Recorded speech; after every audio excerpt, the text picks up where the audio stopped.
Hey guys, welcome back. It's finally March, the sun is shining, spring is almost here, and that means seed starting season is officially ramping up. So today I'm going to be walking you through the seeds that you should be starting this month, whether you plan on growing a vegetable, herb, or flower garden. This is the guide that you've been waiting for to get ahead of the season. But before we get started, if you're new here, hi guys, my name is Marsha, I'm the Blackthumbgardener, and I live in Ontario, Canada, Zone 5B, and welcome to my channel. If you're new here, I'd love for you to subscribe, and if you're returning, welcome back. And thank you so much for supporting my channel. Now let's get started. So today I'll be breaking up this video into 3 different categories. First, herbs, then flowers and foliage, and third, vegetable. If you're interested in a particular section, you can skip ahead using the timestamps on the screen. First up, let's talk herbs. If you missed my February video on herbs that you need to start early, I'll link that down below. That's where I deep dived into woody herbs like rosemary and thyme. If you haven't started them yet, don't panic. You still have a small window to get them sowed this week. But today we're expanding on my March essentials with oregano, chives, parsley, and tarragon. These guys are the backbone of my kitchen garden, and getting them started now ensures that they're robust enough to handle transplanting later this spring. I'm also expanding my tea garden this month with unique varieties like red singer hibiscus and anise hyssop. And in case you're wondering, I'll be starting holy basil or tulsi in April. I think before I do that, I need to take another trip to Richter's Herbs to see what else might tempt me. I'm also starting yarrow this month. Did you know that yarrow is a perennial herb? Yarrow is a fantastic companion plant because it repels aphids and it attracts beneficial insects like hoverflies. I'll be adding these to my raised beds this season. You'll want to start these at the beginning of the month. Yarrow needs 8 to 10 weeks before your last frost to grow, and it also likes to be transplanted when the soil is still cool, so you want to get these started as soon as possible. There are 2 herbs that I need to add to this list that I tend to direct sow into the garden instead of starting them indoors, but if you want, you can totally start them indoors right now. And the first one is dill, which is a great companion plant with brassicas.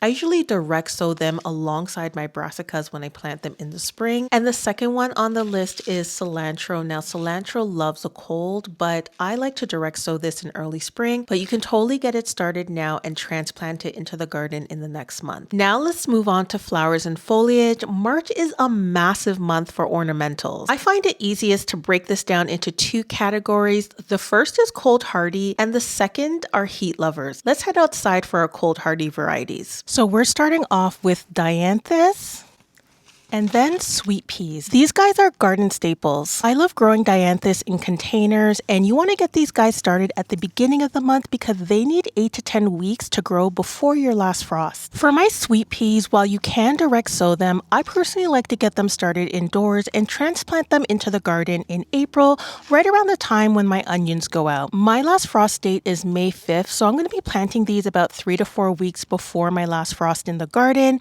depending on the weather conditions, of course. Next on the list, we have poppies, stock, alyssum, and hollyhocks. And for my cut flower fans, we're doing statice, aster, and lupin too. These all benefit from an early start to establish strong roots. Now for poppies, I found what works best for me is starting them indoors. And I know this topic is particularly sensitive because people like to start them outdoors, people like to start them indoors, and you can even use the ice cube method, which I did try last year.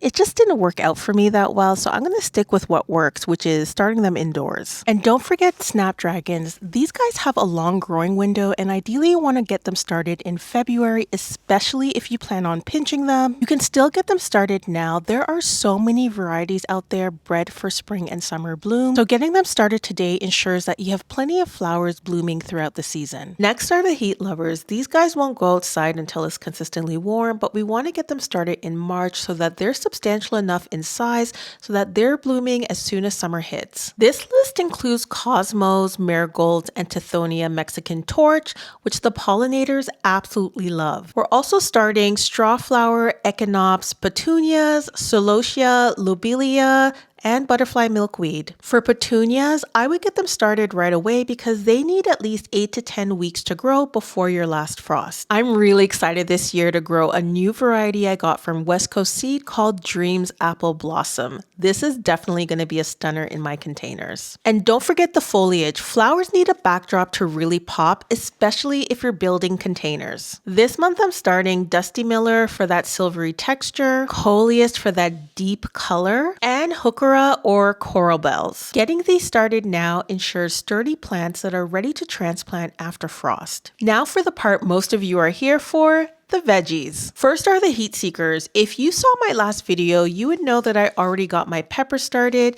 and if you haven't gotten yours started yet, you should get them going this month. I'm happy to report that mine have already germinated in less than a week. I posted a photo on my community tab this week, so make sure you're checking there to get real-time updates. Because eggplant and okra belong to the same heat-loving family, I'm adding them on my list for March. These guys are notoriously slow, so getting them started now ensures that you get a heavy harvest before fall frost. I'm also starting my scallions this week for nice thick stems. Now I will also direct sow this into the garden, but to get an early start on spring, I want to get them started indoors now. And for a fun March project, sweet potato slips. If you want to grow your own sweet potatoes, now is the time to get those tubers in water or soil to start sprouting your slips.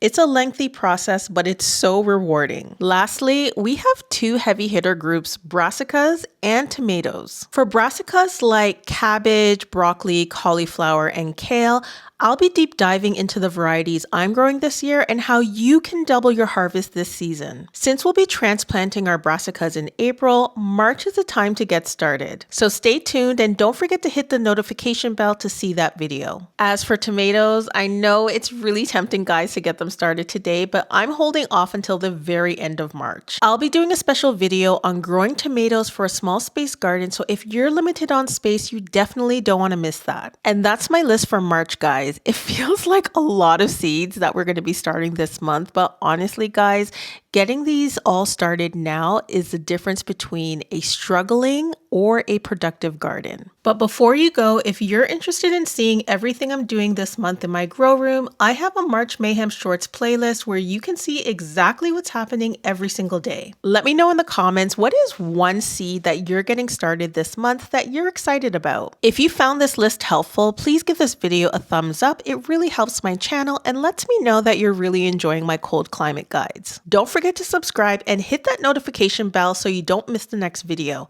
Thank you for watching, guys, and I'll see you in the next one. Bye.